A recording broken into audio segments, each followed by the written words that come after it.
मनमानी करोगे तो आकर ठोक देंगे, ये धमकी विधायक ने एसडीएम को दी है। इसका वीडियो इस बीच काफी वायरल है, लेकिन अब जब एसडीएम का बयान सामने आया है तो ये पूरा मामला पलटता हुआ दिखाई दे रहा है। एसडीएम ने सीधे तौर पर यह आरोप लगाया है कि मैं पिछड़ी जाति से हूं, इस वजह से मेरे साथ ऐसा व्यवहार किया गया है।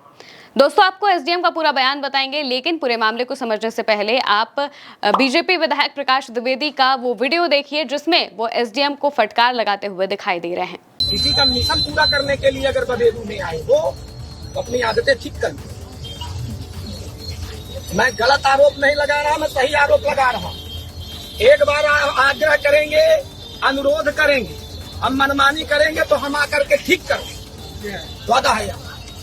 अब बता देना जिससे बताना, नौकरी करना सिखा देंगे। आप ये लिख करके ले लीजिए, पार्टी बनते हो, पार्टी नहीं बनना। दोस्तों, ये पूरा मामला अगर कहें तो बांदा के बबेरू का है, जहां पर एक व्यक्ति का घर बुलडोजर से गिरा दिया गया था और इसी वजह से वो शिकायत लेकर विधायक के पास पहुंचा और उसी के तहत विधायक वहां पर मौके पर पहुंचे थे और वहीं से उन्होंने एसडीएम को फटकार लगा दी, एसडीएम को हड़काया।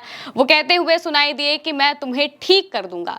अब ये जो शब्दावली उन्होंने जिस शब्दावली का इस्तेमाल किया उस पर काफी सवाल खड़े हो रहे हैं कि आप एक प्रशासनिक अधिकारी से इस तरह से कैसे बात कर सकते हैं। अगर आपको किसी भी तरह की बात करनी थी तो आप वहां जाकर एसडीएम के ऑफिस में जाकर उनसे बात कर सकते थे, अपनी बात रख सकते थे, लेकिन उन्होंने बीजेपी के जो विधायक हैं अपने सत्ता के नशे में इतने चूर हो गए कि उन्होंने सीधे तौर पर वहीं पर खड़े होकर आम लोगों के सामने एसडीएम को इस तरह से फटकार लगाई, जिसका सीधे तौर पर एसडीएम को बुरा जरूर लगा होगा। एसडीएम ने क्या कहा है आपको बता देते हैं। एसडीएम की तरफ से बयान सामने आया है। एसडीएम कहते हुए सुनाई दे रहे हैं कि रजत वर्मा ने यह भी कहा है कि सरकार सहकारी समिति के द्वारा हमसे शांति व्यवस्था कायम रहे, इसके लिए मजिस्ट्रेट और पुलिस की डिमांड की गई थी। ऐसे में हमने मजिस्ट्रेट और पुलिस मुहैया करवाई। इसके बाद बवाल होने की भी संभावना थी तो मैं वहां खुद गया। जमीन सहकारी समिति के है, कार्रवाई भी उनके विभाग ने की। फोन पर वार्ता के दौरान मुझे विधायक द्वारा फटकार लगाई गई। हो सकता है मेरी जाति ऐसी है, इसीलिए मेरे साथ ऐसा व्यवहार किया गया हो। मैं ओबीसी यानी कि पिछड़े वर्ग का हूं। फिलहाल इस पूरे मामले के बाद जिला प्रशासन के जो बड़े अधिकारी हैं उन्होंने चुप्पी साध दी है। पूरा मामला क्या है एक बार आपको शॉर्ट में समझा देते हैं। ये पूरा मामला जनपद बबेरू का है, जहां पर एसडीएम रजत वर्मा तैनात हैं। रजत वर्मा ने गोलू पांडे नाम के एक व्यक्ति का घर बुलडोजर से गिरवा दिया था और पीड़ित पक्ष ने इसको लेकर बांदा के जो सदर विधायक हैं, बीजेपी विधायक है प्रकाश द्विवेदी, उनसे गुहार लगाई थी और प्रकाश द्विवेदी इसके बाद मौके पर पहुंचते हैं। फिर हमने आपको बताया है कि कैसे वो एसडीएम से उल्टी सीधी बातचीत करते हैं, हड़काते हैं एक तरीके से। पूरे मामले को अगर समझा जाए तो विधायक का इस मामले पर आरोप है कि बांदा जिला पंचायत अध्यक्ष सुनील पटेल की शह पर अवैध तरीके से पीड़ित को बिना नोटिस दिए उसका मकान गिरा दिया गया। उन्होंने ये भी आरोप लगाया कि जिलाधिकारी बांदा को कुछ आता जाता नहीं है, जितना डीएम को उनके अधीनस्थ समझा देते हैं उसी के अनुसार वो काम करते हैं। बबेरू विधानसभा क्षेत्र में दरअसल कृषक सेवा समिति के जर्जर भवन पर प्रशासन ने ध्वस्तीकरण की कार्रवाई की थी। इस जर्जर भवन के ही कुछ हिस्से में 26 सालों से राजेंद्र प्रसाद पांडे रह रहे थे और मकान में निवास को लेकर राजेंद्र प्रसाद पांडे का मध्य कृषक सेवा सहकारी समिति के बीच मुकदमा चल रहा था और इसी के तहत जो सहकारी सेवा समिति है वो सचिव के साथ बुलडोजर लेकर पहुंचे और जर्जर भवन को गिराने की कार्रवाई की। वो लोग वहां पर अवैध तरीके से रह रहे थे, मतलब उनके पास कोई कागजात नहीं थे और ये जमीन जो है वो सहकारी समिति की थी। इस वजह से ही सहकारी समिति का जो विभाग है वो वहां पर भवन को गिराने के लिए पहुंचता है और इसी को लेकर वो एसडीएम से मदद मांगते हैं। कहते हैं कि हमें पुलिस प्रशासन की जरूरत है क्योंकि हो सकता है कि विद्रोह हो और हिंसा की भावना हो सकती है। इस वजह से एसडीएम ने अपनी तरफ से पुलिस फोर्स को भेजा और बात ज्यादा ना बिगड़े इस वजह से एसडीएम वहां पर खुद भी पहुंचे थे और उस घर को बुलडोजर से गिरा दिया गया। अब इसके एक दिन बाद विधायक वहां पर पहुंचते हैं, पीड़ित की बात सुनते हैं और सीधे एसडीएम को वहां से फोन लगा देते हैं।